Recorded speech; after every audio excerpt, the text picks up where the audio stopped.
You can order the sway bar end links used in the video from the CarParts.com website through the link in the description. Turn your engine off and set the parking brake. Loosen the stud bolts on the front wheels.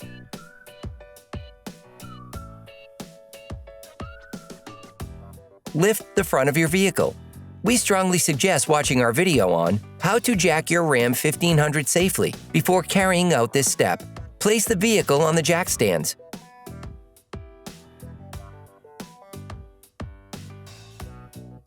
To be able to change the sway bar end links on your vehicle, you need to remove the wheels to gain complete access to the suspension system.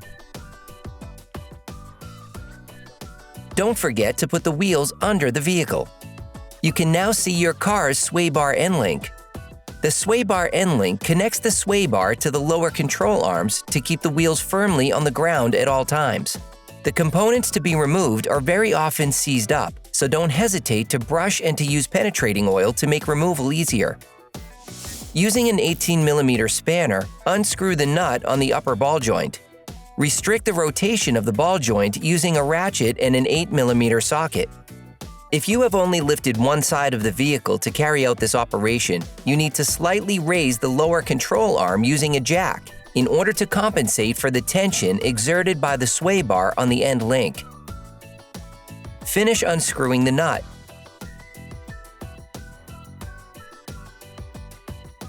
Remove the washer and bushing. Remove the jack. Hey, it's Alex from CarParts.com. If you enjoyed this video and want to support us, like, comment, and subscribe. Okay, back to work. Repeat the operation on the lower ball joint using a ratchet and an 18mm socket.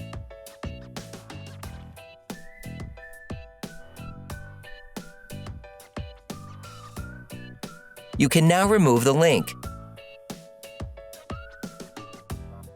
You can order the sway bar end link used in the video from CarParts.com through the link in the description.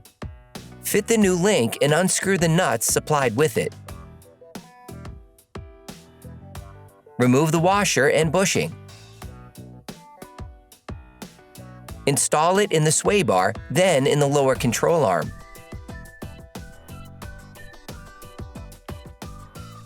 Start by tightening the nut on the lower ball joint until it makes contact.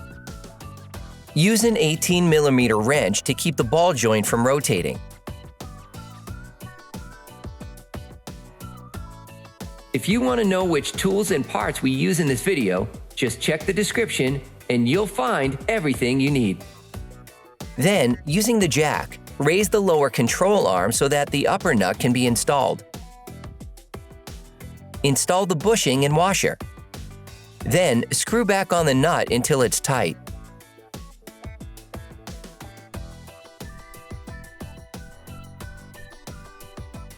Remove the jack. Tighten the nuts with a torque wrench.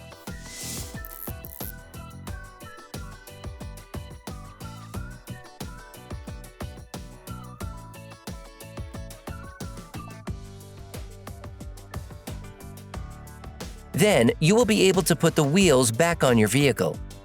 Put the car back on the ground and block the wheels properly. Operation complete.